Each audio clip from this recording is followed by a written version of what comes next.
How you doing, everybody? Hope you're having a great day. In this video I'm going to be taking a character from the book series He Who Fights with Monsters, and I'm going to be taking the main character and bringing him over into D&D. Now I was originally going to do this just for fun, but I thought why not make a video out of it, and if you guys like it and you want to see any other characters being brought into D&D, leave them in the comments down below. Now before beginning I would like to let you know that yes, this will contain spoilers for the book series. If you haven't read it, I would highly recommend it. It's pretty amazing, especially the world building. Even the stories, I think, pretty good. So if you like the book, leave them in the comments down below if you've liked it or not. I do plan on doing Cyro Org next, bringing him into D&D, as he was the most simplest one I could think of. So yeah, be on the lookout for that video. It might take a while since I've been really busy, so let's get all that out of the way and let's begin. So before jumping into his stats and everything, I'd like to give you a brief overview of who Jason Asano is. As mentioned before, he's the main character of the book He Who Fights with Monsters. His race is an Outworlder, and Outworlder is basically a person with a magical body who no longer has his original body. Jason was originally a human to begin with, so we're going to be using variant human as his race. Let's jump over to his powers. Some of his powers, if you want, you can go through the wiki page to go over it, but Jason has described himself as a warlock ninja. Now that made me want to go with warlock rogue, but then I went against it and mainly focused on warlock. In book 7, I believe, he is described as a affliction skirmisher, basically someone who likes to deal afflictions, a lot of debuffs on enemies, and then but does it in a melee fashion instead of being a caster type. So yeah, so with that out of the way, let's move on to his stats. So before going into D&D Beyond, I have a sheet prepared. I made this Excel sheet to make it more simpler. The name would be Jason Asano. Race, as I said before, would be variant human. Now for stats, we're going to be using the standard array.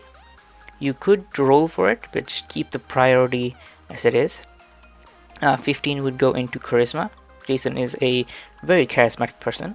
For anyone who's read the books might be able to tell you. Also mainly because warlocks use charisma as their main casting stat. 14 is constitution. This is more thematic choice, mainly because Jason has a very high constitution. He's been through a lot, he's been tortured a lot, and has come out the other side more often than not okay. 13 in dexterity, as he is very agile as a character. 12 intelligence, smarter than average. Wisdom is 10. In the books he might have more intelligence than wisdom, but his wisdom is kind of average in my opinion. And lastly we have strength. Strength isn't his main suit as we've seen in the books, so yeah, that's gonna be his dump stat. For our ability point increases for choosing a variant human, we'll take 1 in charisma and 1 in dexterity. And as a variant human, we gain access to a feat. And that feat I'm going to take is chef. This is mainly due to thematic choices, as in the books Jason is not described as, you can see him being basically a cook for his team. He enjoys cooking, and his sister is a celebrity chef in the books, and choosing chef gains us a choice on what we want to put our stats in. So I chose 1 constitution, so it'll raise our constitution. Our main stats are charisma, dexterity, and constitution for this build. For our class, as mentioned before, we'll take warlock, and we'll take hexblade. As seen in level 1, our patron will choose hexblade. And for proficiencies, intimidation and investigation. Yes. Before I forget, skills for we also got to choose a skill for variant human, and I chose deception. Deception, investigation, and intimidation are very core thematically to Jason's character. As for spells, we gain 2 cantrips. I chose Eldritch Blast, as every warlock does. Chill Touch, and for level 1 I chose Arms of Hadar and Hex. Hex is gonna be our main affliction we put on enemies. We also gain access to Pact Magic, which allows us to use spells, Hexblade's Curse, and Hex Warrior, part of the Hexblade class. Now let's move on to level 2. At level 2 we gain access to the Eldritch Invocations, and we get to choose 2 of them. I chose Devil Sight and Agonizing Blast. Devil Sight is a thematic choice and a very good role-playing choice for warlocks too, as it allows you to see through darkness and magical darkness. Agonizing Blast just basically enhances our Eldritch Blast. Arms of Agathis, yeah, I believe that's how you say it, is the spell I chose. Mainly gives us more armor, more protection, and basically gives us some temporary hit points, if I'm not wrong. At level 3 we get a Pact boon, and I chose Pact with Blade. This is to symbolize Jason's weapon. One of his weapons is a conjured knife, dagger, which then later can become a sword. As our spell, we will take Misty Step. This symbolizes Jason's ability to shadow jump. Now, there isn't any ability in D&D that basically will allow a character to shadow jump. If there is one, leave those in the comment down below. Yeah, Misty Step is basically a thematic choice and a very good choice as to represent Jason's shadow jump ability. At level 4, we get to choose either a feat or the ability point increases. For the rest of the build, we will just be taking the ability point increases, and we get 2, which we'll put in Charisma and Intelligence. As for spells, we will take the Poison Spray cantrip and Cause Fear. Cause Fear is basically represents Jason's aura, and Poison Spray basically represents one of his afflictions, which is poison. Or poison. One of his afflictions is poison adjacent. Most of his afflictions are diseases, but yeah, basically gives you more things to play with rather than just necrotic damage. The reason I chose Intelligence is because it raises our intelligence from a 12 to 13, which is the minimum for the Artificer subclass, and this is the only time where we'll dip into Artificer at level 5. Artificer mainly thematically and plus due to their spells it offers. In book 4, I believe, Jason dabbles in artificing, and even at the end of book 3 he does it too. So that is why I chose Artificer. The spells take Dancing Lights. Now you can change it later on, as you might not need it due to Devil Sight, but Dancing Light is a thematic choice, as Jason is able to summon stars, basically mini motes of light, from his cloak. And Resistance, I will keep this as much as I can. I would suggest you do too, mainly because this also represents Jason's aura, mainly his Defiant trait. The main thing we need is Featherfall. Jason has a slow fall power, and Featherfall fits right in. Later on you might be able to move Featherfall away depending on which equipment you have.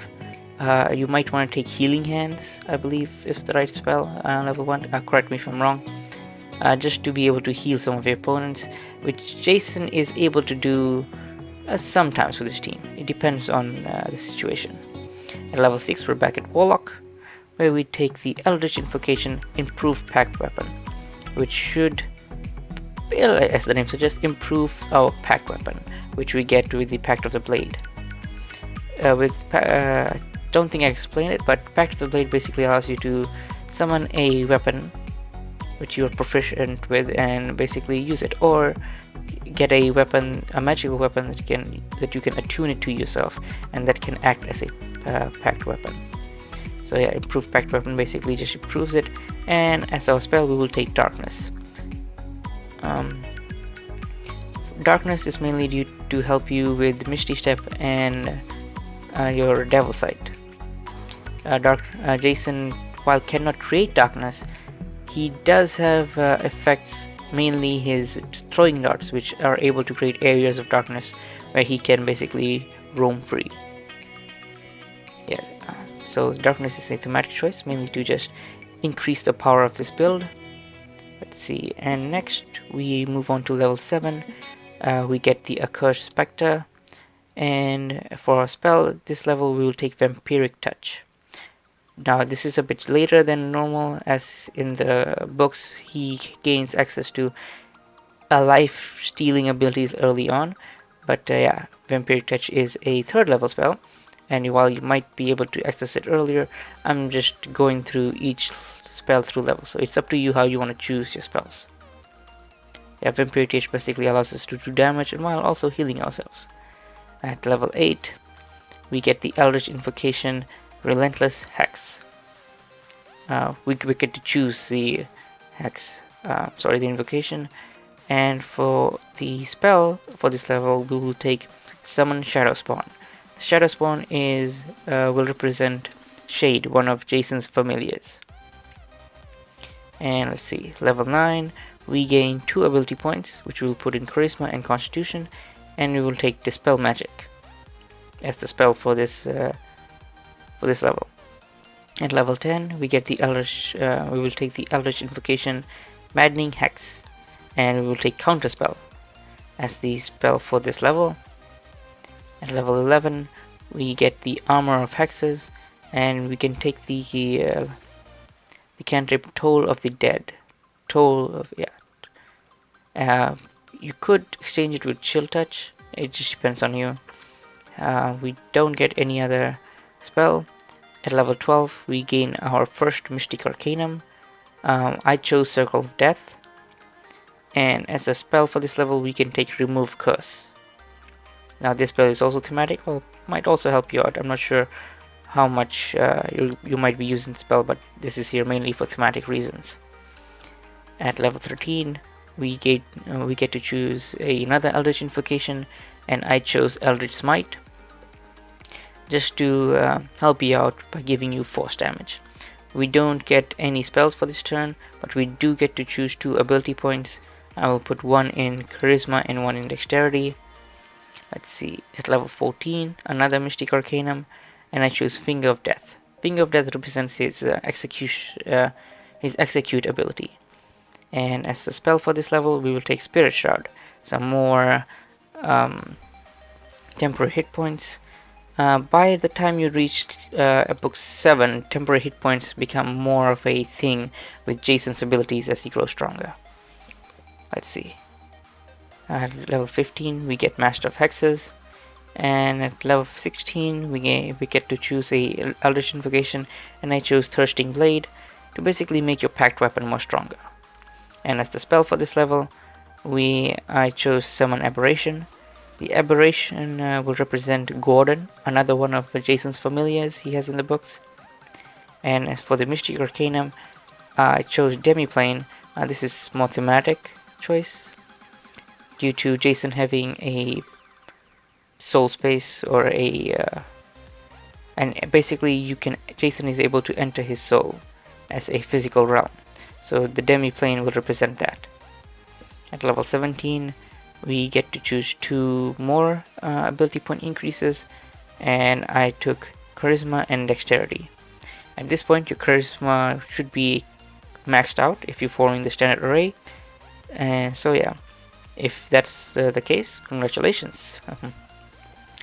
And yeah, we don't get any spells for this level though, but at level 18 we get Mystic Arcanum, and I chose Power Word Kill, another one of his Execute ability variants. And for the spell for this level, I would take Blight. At level 19, another Eldritch Invocation, and I went with Life Drinker, mainly to get more health points back, which might not matter at level 19 though. And finally at level 20, we can increase our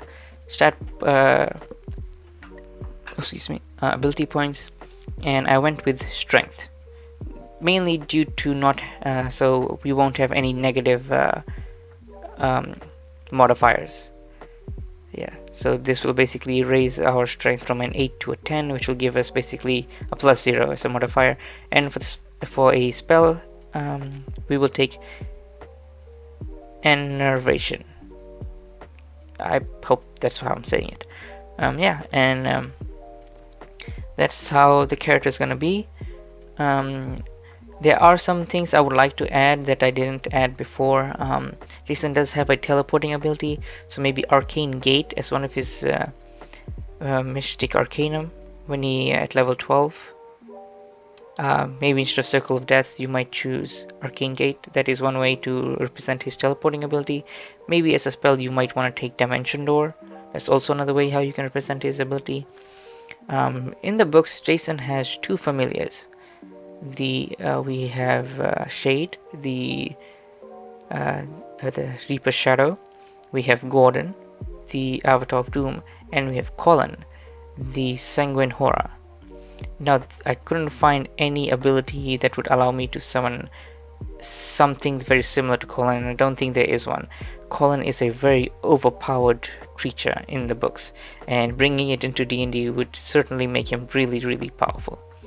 The only thing I can think of would be maybe an ooze, if you can tame one somehow, some way in your game. Maybe the new variant, the Dragon Blood Ooze, would be the best thematically. Yeah, so that's gonna be it. Now let's move on to his stat sheet in D&D Beyond. So once you're done, this is how it's gonna look.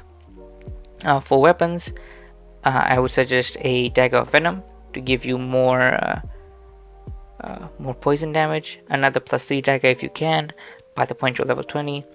Another thing I would suggest would be getting the Absorbing Tattoo Necrotic. It does require attunement,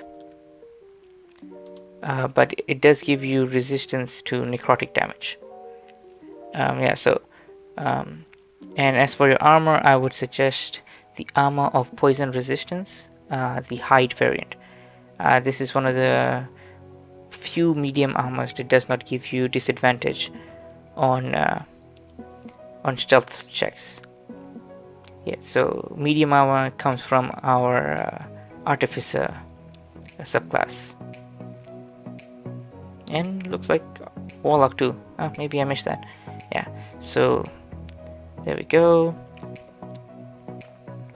That's what you can do. The tattoo represents Jason's I forgot what it's called. Apparently Jason has a tattoo on his back that represents his soul. A soul crest, that's what it's called. Sorry, now that I remember. He has a soul crest on his back. While in the book the tattoo is on his back, due to the rules as it says for the absorbing tattoo, the tattoo is going to be on your arms, and you could choose either the front or the back, and I would suggest the back if you just want to play him thematically. As for spells, the Summon Shadow Spawn. This is what we will summon basically. There we go. Okay, so as you can see,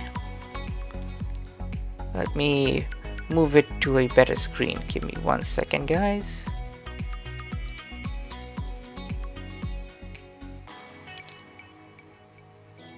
Just so I can show it to you guys better. Okay.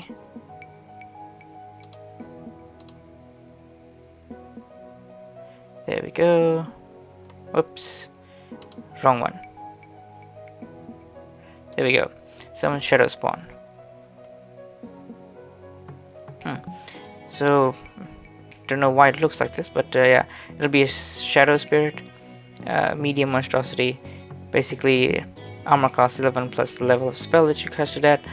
So mainly everything, as you can see, that there are 3 variants: the Fury variant, Despair variant, and the Fear variant. You can use all 3 of them as, but mainly the Fear variant I think would thematically go with Shade. But yeah, you can move between them and have it represent Shade, one of Jason's familiars. And Summon Aberration basically will give us this stat sheet.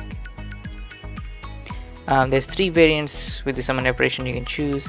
the slot only, the star spawn only, and the beholder kin.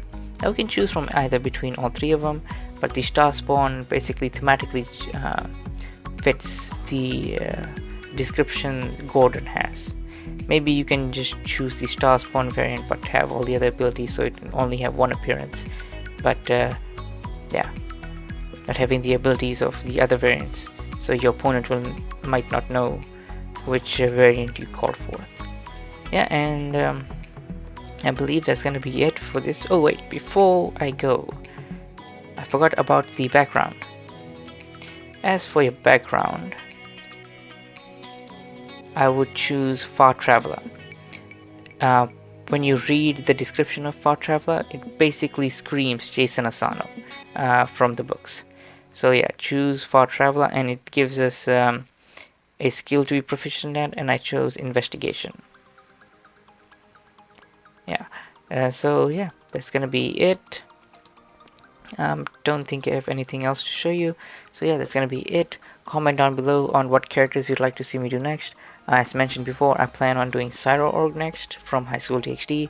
If there are any High School DxD characters you want to see me bring them into D&D, or if there's anything on High School DxD you want me to talk about, or any books you guys want me to talk about, any TV show, anything, I'm open to ideas.